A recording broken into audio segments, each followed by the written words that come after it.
Hey everyone, it's Angela Giles Klocke with scarsandtiaras.com. I am coming to you after getting drenched in another downpour here in the Colorado Springs area. I was leaving the Colorado Springs TEDx event, which was a celebration and meeting of other speakers like myself who are going to be speaking at the event in November. And I just was blown away by all of the ideas, which is the point of TEDx, but all of the ideas that were being shared. And this one running thread that just kept going through all of it was this piece where we have stories. We have stories and ideas to share. And kind of came out with this. It's pretty cool little memento to go along with what is to come. But this piece of paper, this certificate in this frame, is for me just another step, another memento of me telling my story. Me in this place in life where I can tell my story in a way that is hopefully helpful to others, hopefully helping others to not only learn how to tell their stories, but also to heal and to grow. And I just really I'm just so excited about this. I'm so excited about this opportunity to continue to speak into the darkness. And I say that all the time. It's shining light into the darkness, speaking into the darkness, going into the darkness to say, I'm here, there's somebody here with you.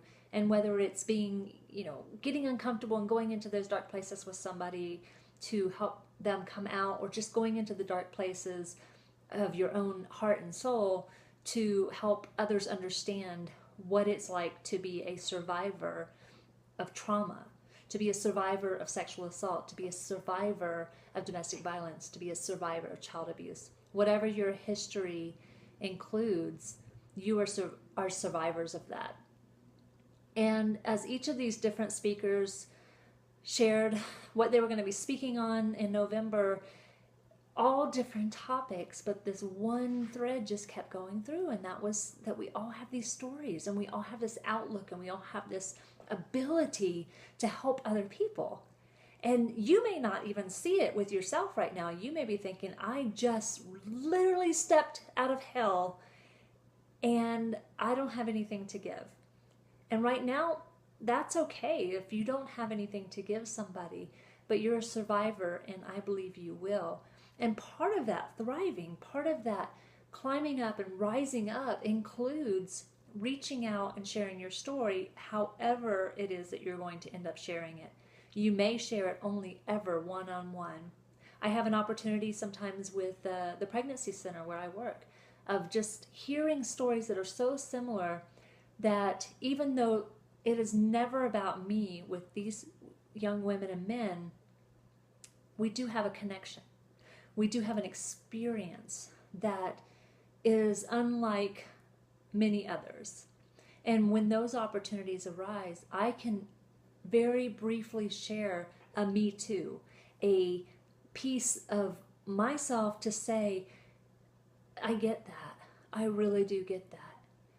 And it's not that somebody who doesn't have experiences like us can't be effective, but it's more that when you do have an experience, you have that heart-to-heart connection, it'll blow you away how that difference can come when it comes to connecting and empathizing and understanding, and how that opens the doors.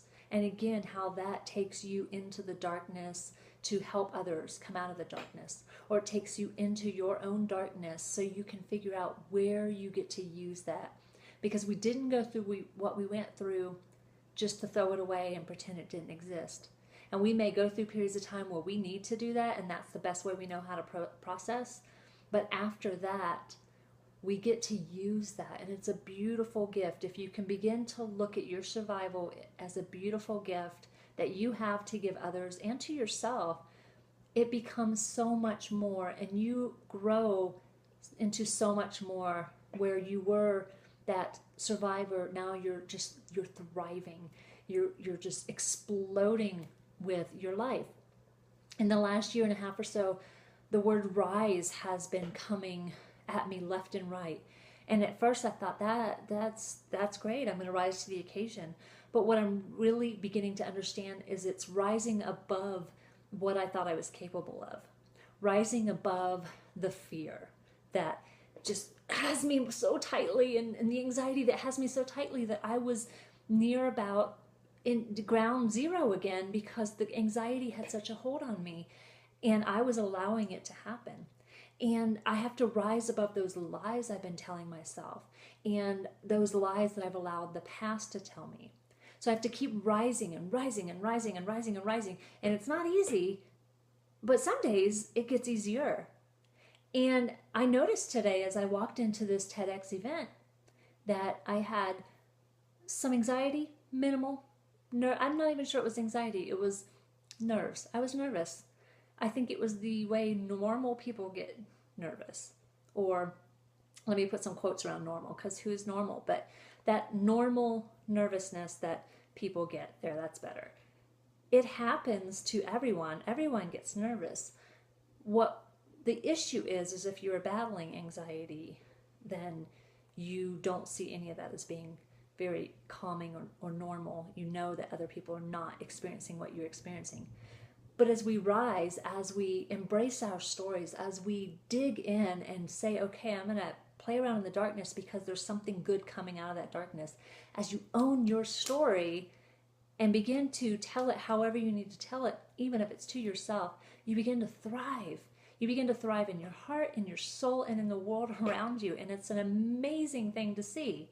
And I know that there's somebody watching this today who's thinking, yeah, but not me.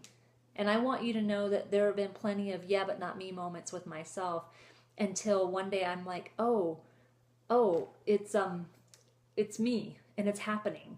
And it's not happening because I sat here and said, I hope it happens. It's happening because I said, I hope it happens. And now I'm going to rise to the occasion and share my stories and help make it happen. Rising up, sharing my story didn't make being on TEDx happen, but it took that action and that heart and that soul to follow the words rise that led to an acceptance there. My challenge to you this week is to rise. My challenge to you is to rise above whatever is trying to keep you down, whether it's lies from the past, lies from yourself, or the simplest little fear of taking that next little step.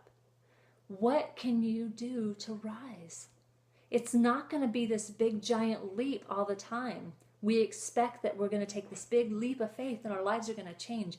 And really, I think it's just these tiny little leaps, these little hops, little tiny hops.